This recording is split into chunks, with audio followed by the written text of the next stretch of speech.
Welcome back. A community is mourning after a 14-year-old was killed in a hit and run in Worcester County back in July. Now, months later, after the incident, family and community members are demanding answers. Yeah, that's right. Today, they held a protest outside of the state's attorney's office, and those who I spoke with say they believe there's more to this story and that no one is willing to talk. Now, with signs in their hands, they unite with one plea: justice for Gavin.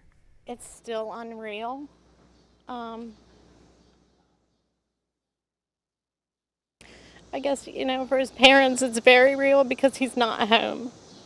For me, I feel like I'm just not, he's at his mom's, but I know he's not. A heartbreaking reality for both family and friends after 14-year-old Gavin Knupp's life was taken following a hit and run. Friday, they stood outside the Worcester County State's Attorney's Office with tears, picket signs, and a powerful message: justice for Gavin.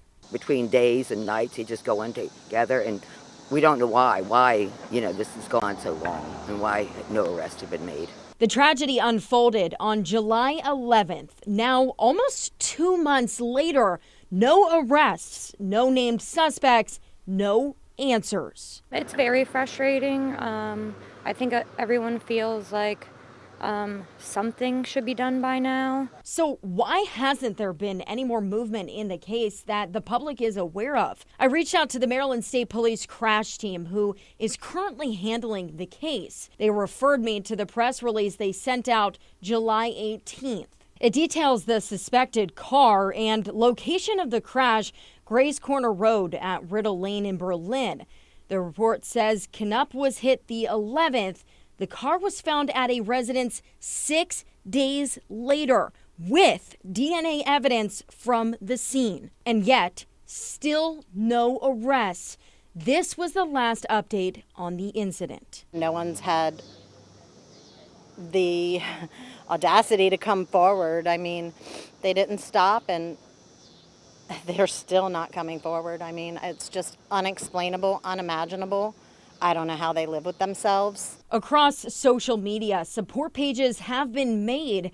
Memorials have been held across the county, but none of that answers who's responsible for this teen's death. Gavin's life is gone forever, and they should be accountable. All of them should be accountable. As protesters stood outside, I went inside, requesting an interview with Worcester County State's Attorney Kristen Heiser. I was turned away and told it was an active investigation. So who was driving the vehicle that killed Gavin?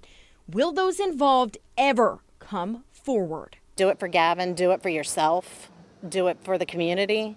I mean, if it were your child, wouldn't you want someone to do it? And until an arrest is made, those who love Gavin will continue to speak out to remind the justice system that they're still waiting for closure. I don't think any of us are going to go away until we see justice for Gavin and his family. We're not going to stay quiet. We're going to keep pushing. He's not going to be forgotten. He may be gone, but he'll never be forgotten. You can just hear the pain and heartache in their voices. I mean, it just breaks my heart. And, those same family members that you spoke with, Jordan, told you that this protest was only the start to change, and they plan on holding another one, right? Yeah, that's right, Rob. In fact, they're starting a foundation, and they say that's going to happen on October 22nd. They're going to host a benefit at the Ocean Pines Skate Park, where they're actually going to rename the skate park after Gavin. Wow. And a portion of the proceeds will go to all the things that he loved, including that skate park.